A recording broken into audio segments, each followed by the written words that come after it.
वहाँ उनकी खिड़कियाँ टूटी हैं, शीशे टूटे हैं और वो अपने रूम के अंदर बैठे हुए थे और उनका नाम मोहम्मद इकबाल था। और फिर उसको जो है वो आतंकवाद से जोड़ा गया और फिर उसको जो है वो पुलवामा हमले से जोड़ा गया, जिसका ज़ीरो क्रिमिनल रिकॉर्ड है, जिसके खिलाफ कभी कोई एफआईआर नहीं है, जिसको अच्छा फिर जहाँ वो सोसाइटी उसका जो छोटा सा घर है, जिस मुझे वहाँ के हिंदू और सिख फ़ोन कर रहे थे कि जी हमें आप खड़ा कीजिए, हम इसके घर के सामने खड़े होकर इंटरव्यू देंगे, हम इसको जानते हैं। एक ग्रेट नेशन, एक ग्रेट कंट्री का मीडिया अगर इस स्तर पर आकर इस तरह की गैर जिम्मेदाराना बातें करेगा तो मुझे लगता है कि ये हमारा नुकसान है, हमारी नेशन का नुकसान है।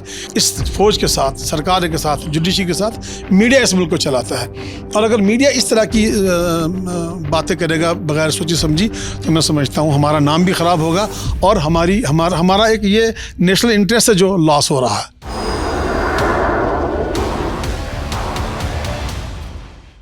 नमस्ते, मेरा नाम सिद्धांत है और इस समय हम लोग जम्मू कश्मीर के पुंछ में हैं और ये है पुंछ में एलओसी से महज 3 से 4 किलोमीटर दूर मौजूद एक मदरसा, जहाँ पर हुई एक मौत ने कुछ गलत कारणों से सुर्खी बनाई। मौत थी यहाँ पर पढ़ाने वाले एक शिक्षक की। मौत के बाद उनको ब्रांड किया गया, मीडिया ने उनको तमगे दिए, मीडिया ने कहा कि वो लश्कर के आतंकी थे जिसको मार डाला गया। मीडिया अपनी बातों से पीछे हटा। कई बार जंग में खबर आप तक पहुंचाने के लिए मीडिया ऐसी गलतियां कर गुजरता है। अपनी ही गलती को, इस फ्रेटर्निटी को, गलती को सुधारने के लिए हम इस मदरसे में आए हैं, जहां हम बात करेंगे कि असल में हुआ क्या था और कौन था। इस मदरसे के वाइस प्रिंसिपल सैयद अहमद हबीब हमारे साथ हैं और जो हमसे इस पूरे घटनाक्रम को लेकर बातचीत करने वाले हैं। बातचीत करने के लिए बहुत बहुत शुक्रिया सर। सर, जो जिन शिक्षक की मृत्यु हुई थी उस दिन, क्या नाम था उनका पूरा? सबसे पहले तो मैं ललन टॉप का बहुत शुक्रगुजार हूँ। आपका चैनल की एक जो क्रेडिबिलिटी है और उस पर हमें बड़ा विश्वास है, तो आपका यहाँ आना मेरे लिए एक ऑनर है। कोशिश करते हैं। दूसरी बात यह है कि जिनका आपने जिक्र किया वो यहाँ एज ए टीचर काम कर रहे थे और उनका नाम मोहम्मद इकबाल था। पिछले 2004 से वो यहाँ काम कर रहे थे और उस दिन जिस दिन रात को ये हादसा हुआ 6 तारीख को, जब हमारे मुल्क ने जो वहाँ टेररिस्ट कैंप पे उन पर जब अटैक किया, तो 7 तारीख को सुबह हम यहाँ बैठे थे। रात को तो काफ़ी यहाँ शैलिंग हुई और बहुत खौफ व हिरास फैल गया। तो फिर यहाँ चूँकि यहाँ काफ़ी बच्चे पढ़ते हैं तो हमने उन सबको ऑफ़ करना था, तो हम यहाँ उन सब बच्चों को अपने अपने घर डिस्पैच कर रहे थे। तो मैं अपने ऑफिस में था और मेरे ऑफिस से ये कोई 100 मीटर की दूरी पर है बमुश्किल। तो मैं देखा कि यहाँ एक बहुत बड़ा धमाका हुआ, उसका धुआं जो उठा। और कब की बात है ये सर? ये 7 तारीख की सुबह लगभग 9 साढ़े 9 बजे के करीब। किधर बताइए, दिखा। ये बिल्कुल ये सामने है, ये सामने आप देखेंगे। तो जब हमने देखा कि धुआं उठा है तो हम दौड़े। हमने देखा कि यहाँ पर उनको इंजरीज आई हैं, उनके साथ छोटे जो 3 बच्चे हैं उनको भी इंजरीज आई हैं। तो हमने इमीडिएट उनको रेफ़र किया हॉस्पिटल में। तो जो बच्चे थे वो तो रिकवर हो गए, वो ठीक हो गए और उनको तो फर्स्ट एड देकर भेज दिया गया। बट ये बहुत सीरियस थे। कुछ देर तो इन्होंने बात की, लेकिन कुछ देर बाद जब इनकी सांस थम गई तो फिर डॉक्टर्स ने डिक्लेयर किया कि ही इज़ एक्सपायर्ड। तो फिर हमें पता चला कि खैर उसके बाद फिर इनको दफन किया गया, सारी चीज़ें हो गई। किधर हुआ था अटैक? यहाँ पर ये जो आपने जी ये जो नई इमारत आप देख रहे हैं, ये अभी एक अंडर कंस्ट्रक्शन है। वो यहाँ पर धमाका हुआ, यहाँ पर आप देखेंगे एक होल बना हुआ है। और वहाँ से जो उसके जो छर्रे उड़े हैं उसकी वजह से यहाँ पर कुछ पिलर भी डैमेज हुए हैं। सामने जो रूम्स हैं वहाँ उनकी खिड़कियाँ टूटी हैं, शीशे टूटे हैं और वो अपने रूम के अंदर बैठे हुए थे और दरवाज़ा बंद था। तो दरवाज़ा बंद होने के बावजूद उसका छर्रा जो है वो टूट के दरवाजे को तोड़ के अंदर गया और उनके चेहरे पर जख्म आए और यहाँ पर तो ऐसा लगता है कोई नस उनकी जो है जी हाँ जी ये वेन कट गई। तो वो जहाँ बहक हो गए। ठीक है, आप लोगों ने उनको सुपुर्द खाक किया, फिर आप यहाँ पे आए। तो हम उसी सदमे में थे कि एक तो हम रात को जो कुछ हादसा हुआ और फिर साथ साथ सिर्फ वो नहीं, हमारी सिटी में लगभग अब एक्यूरेट कितने फिगर से वो तो सरकार बताएगी, बट जो हमने सुना है लगभग 12-13 के करीब लोग जो हैं वो जहाँ बहक हो गए और वो उनकी मृत्यु हो गई। उसमें हमारे हिंदू भाई भी थे, सिख भाई भी थे, मुसलमान भी थे, छोटे बच्चे भी थे, 2 जुड़वा भाई बहन भी थे। तो और फिर हमारे एक और टीचर हैं, उनके सगे भाई की डेथ हो गई, उनके घर पे गोला गिरा। हमारी एक फीमेल टीचर हैं जो हमारे स्कूल में पढ़ाती हैं, उनके बच्चे की डेथ हो गई। तो ये 3 हादसे इसी इंस्टीट्यूट के साथ हुए। लेकिन जब हम दूसरे दिन सुबह हम जागते हैं और हम देखते हैं मीडिया में एक न्यूज़ चल रही है, हम शॉक्ड हो गए कि हमें बड़ा ये हुआ कि कारी मोहम्मद इकबाल नाम का शख्स, फिर इन्हीं की तस्वीर लगा के ये बताया गया ये बहुत बड़ा टेररिस्ट था, और फिर उसको जो है वो आतंकवाद से जोड़ा गया, और फिर उसको जो है वो पुलवामा हमले से जोड़ा गया। तो हम तो बड़े परेशान हो गए, ये क्या हो रहा है सब। और उनकी फैमिली के फ़ोन आना शुरू हो गए। फैमिली कहाँ रहती है उनकी? उनकी फैमिली यहाँ से लगभग कोई 30 किलोमीटर दूर रहती है, मंडी तहसील है, वहाँ बायला गाँव है, वहाँ बायला। तो उसके बाद जितने भी यहाँ हमारे लोग थे, चूँकि ये एक रिनाउंड इंस्टीट्यूट है जम्मू कश्मीर का, तो जम्मू से, श्रीनगर से, हर जगह से फ़ोन आना शुरू हो गए, आपके यहाँ ये क्या हादसा हुआ, और ये कारी साहब कौन थे, और ये स्टोरी क्या है। फिर इसी दौरान उमर अब्दुल्ला साहब को मुझे फ़ोन आया, उन्होंने भी जो है मुझसे ताज़ियत की, उनके एडवाइज़र साहब का फ़ोन आया, और भी यहाँ जितने प्रोमिनेंट लोग थे स्टेट के, उन सब का मुझे फ़ोन आया कि आपके हादसा हुआ और हमें बड़ा अफसोस है।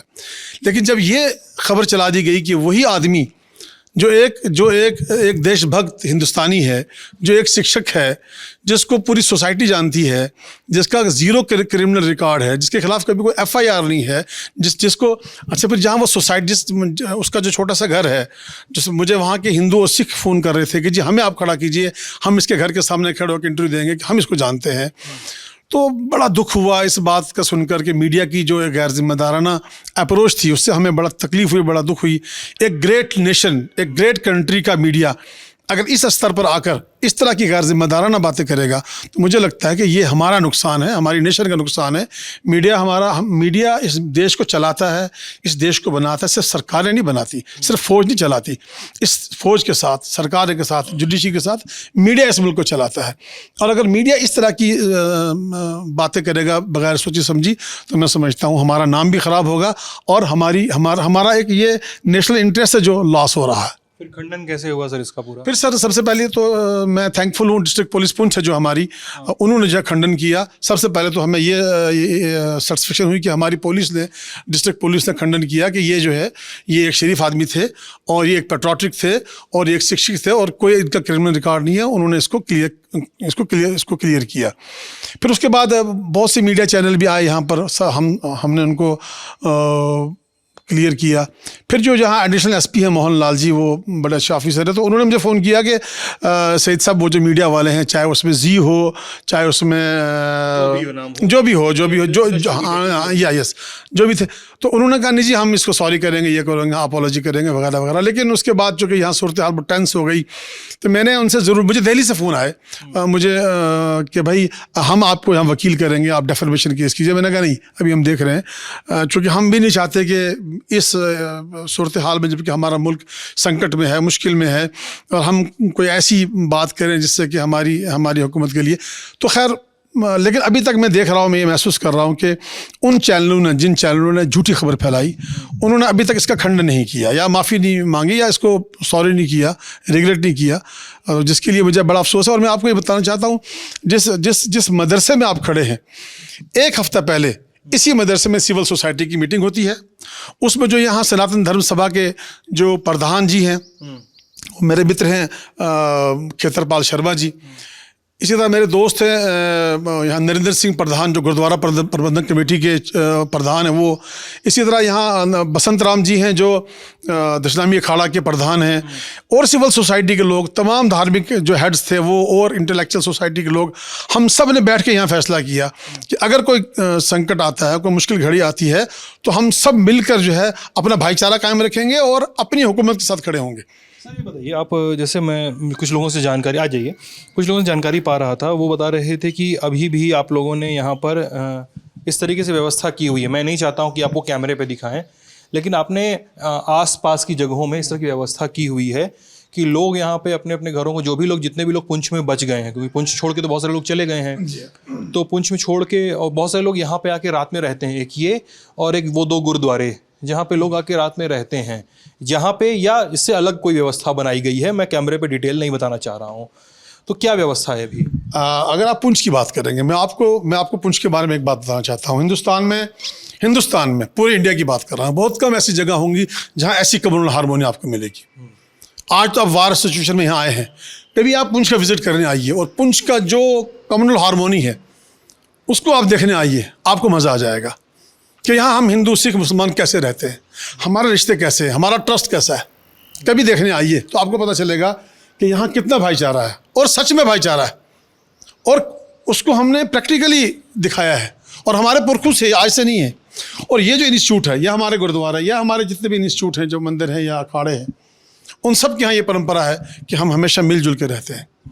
अगर आप रात के टाइम में आएंगे, जो हमारी मस्जिद है, जो उसका बेसमेंट है, वहाँ पर हिंदू भी रात को सोया मिलेगा आपको। ये सामने मस्जिद नज़र आ रही है, कोई बात नहीं। अगर आप देखेंगे तो रात को वहाँ हिंदू सोया मिलेगा, सिख सोया मिलेगा, मुसलमान सोया मिलेगा।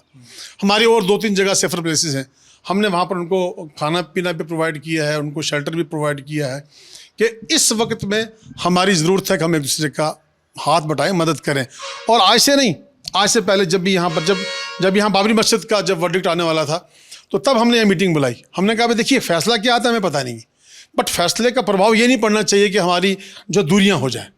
यहाँ पर ये मीटिंग हुई, और ये पूरे अगर आप यहाँ शहर में जाएंगे और यहाँ की सिविल सोसाइटी से बात करेंगे तो आपको ये बताएंगे कि ये कैसा इंस्टीट्यूट है, ये कैसा मदरसा है जो तमाम धर्मों को साथ लेकर चलता है, जो सबको साथ लेकर चलता है। छठी सिंहपुरा में जब हादसा हुआ वहाँ पर, तो उस वक्त भी यहाँ से हमने एड भेजी, और जहाँ जहाँ भी हमारे कभी भी कोई इंसिडेंट होता है तो ये जो मदरसा है, ये चैरिटी में सबसे आगे रहता है, और यहाँ की जितनी भी और भी जो ऑर्गेनाइजेशन हैं उनके साथ मिलके जो है वो चैरिटी का काम करता रहता है। तो ये थी वो बातचीत जिसके बारे में, इसका प्रेटेक्स्ट हम बस बातचीत की शुरुआत में लिख रहे थे कि कैसे त्रासदी के बाद एक और त्रासदी घेरती है जब आपकी लेबलिंग कर दी जाती है। सेम होता है, और युद्ध की सिचुएशन में लोगों को, यहाँ से दूर बैठे लोगों को, सेफ जगहों पे बैठे लोगों को, जिनको ब्लैकआउट का सामना नहीं करना पड़ रहा है, जिनको रोज़ सायरन्स का सामना नहीं करना पड़ रहा है, जिनको एयर रेड्स का सामना नहीं करना पड़ रहा है, जिनको ड्रोन्स अटैक का सामना नहीं करना पड़ रहा है, जिनको पाकिस्तान की ओर से हो रही शेलिंग का सामना नहीं करना पड़ रहा है, उनके लिए युद्ध की पुकार और युद्ध में किए गए दावे और वादे बड़े आराम तलब किस्म के लगते हैं। लेकिन जब आप ग्राउंड पर आके उन लोगों से मिलते हैं, उन करीबियों से मिलते हैं जिन्होंने खोया है अपने को, तो आपको स्थिति समझ में आती है। आपको समझ में आती है कि जंग में सबसे पहले नुकसान सहने वाले यही लोग हैं। इन्हीं लोगों की लाशों, इन्हीं भग्नावशेषों और इन्हीं काली करतूतों को शायद पाकिस्तान अपने इतिहास में लिखना चाहता है। शायद इसलिए ही ये सब चल रहा होगा। भला और क्या कारण हो सकता है निर्दोष लोगों को मारने का। ललन टॉप की कवरेज जारी रहेगी। मैं सिद्धांत, मेरे साथ विजय, हम लोग बने हुए हैं, बने रहेंगे, खबर आप तक लाते रहेंगे। बहुत बहुत शुक्रिया।